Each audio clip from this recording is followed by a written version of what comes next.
Genesis 29. And then Jacob went on his journey and came to the land of the sons of the east. And he looked and he saw a well in the field, and behold, 3 flocks of sheep were lying beside it. For from that well they watered the flocks. Now the stone on the mouth of the well was large. When all the flocks were gathered there, they would then roll the stone from the mouth of the well in the water and water the sheep, and put the stone back in its place on the mouth of the well. And Jacob said to them, My brothers, where are you from?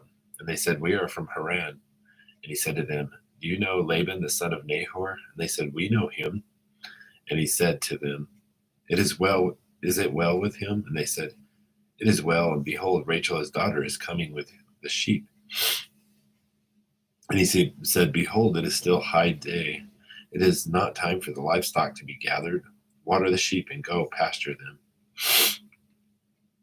But they said, We cannot until all the flocks are gathered. And they roll the stone from the mouth of the well. Then we water the sheep. While he was still speaking with them, Rachel came up with her father's sheep, for she was a shepherdess.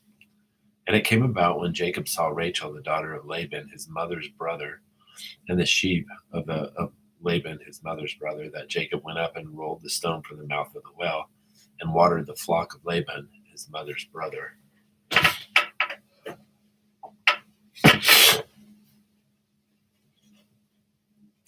Then Jacob kissed Rachel and lifted his voice and wept. And Jacob told Rachel that he was a relative of her father, and that he was Rebekah's son, and she ran and told her father. So it came about that when Laban heard the news of Jacob, his sister's son, that he ran to meet him and embraced him and kissed him and brought him to his house. And then he related to Laban all of these things.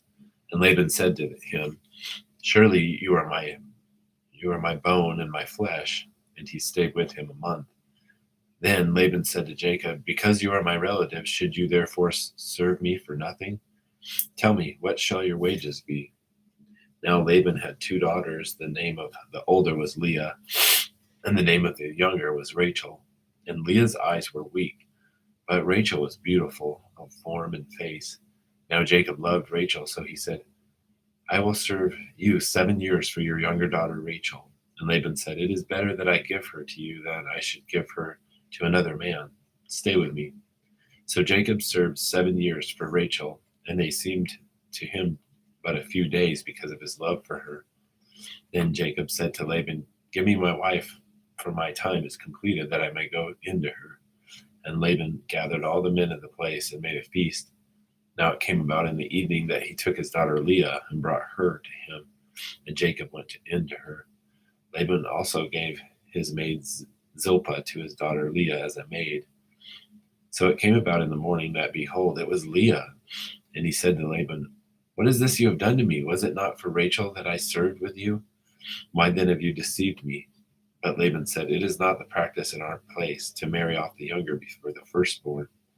Complete the week of this one, and we will give you the other also for the service which you shall serve with me for another 7 years. And Jacob did so and completed her week, and gave him his daughter Rachel as his wife.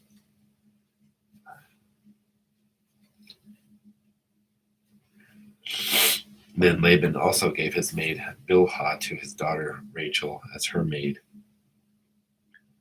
So Jacob went in to Rachel also, and indeed he loved Rachel more than Leah, and he served with Laban another 7 years. Now the Lord saw that Leah was unloved, and he opened her womb, but Rachel was barren.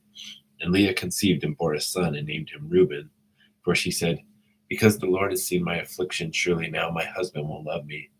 Then she conceived again and bore a son, and said, Because the Lord has heard that I am unloved, he therefore has given me a son also.